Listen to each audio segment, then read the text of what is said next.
si Pastora, ano request ni Pastora, susundin ni Pastor. Kasi mahal niya yung misis niya eh. Di ba?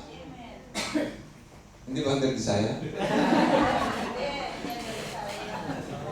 Really, if you love someone, you have to listen and obey. Right?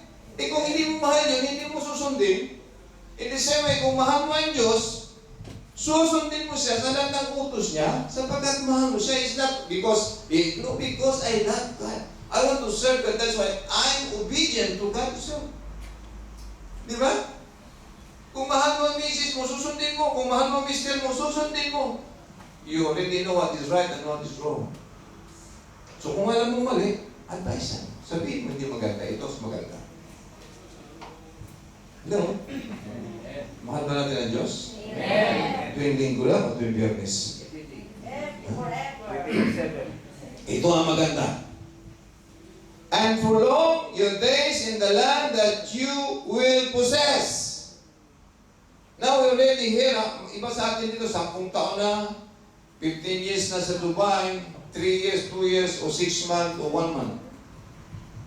And God said, you will prolong, or your life will be prolonged, and your days in the land that you will possess, your life will be prolonged here in Dubai.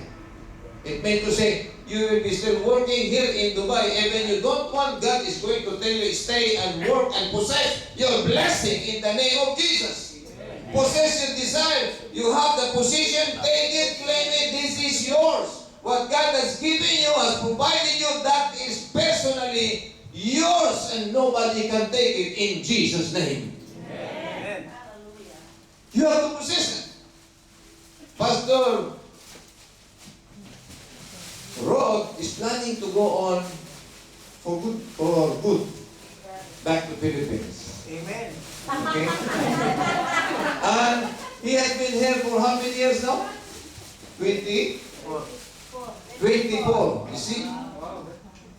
God prolonged him, prolonged Pastor Rod to stay in Dubai so that he can possess whatever he desired, he prayed for, whatever he wanted to the Philippines, possessing it in the name of Jesus. And now he got already the position on that situation, financially, dumating po si Pastor, hindi Pastor siya. So nung dumating siya rito, ang sabi nila, you are going to possess your position as a pastor. You are going to possess your finances, your gratuity.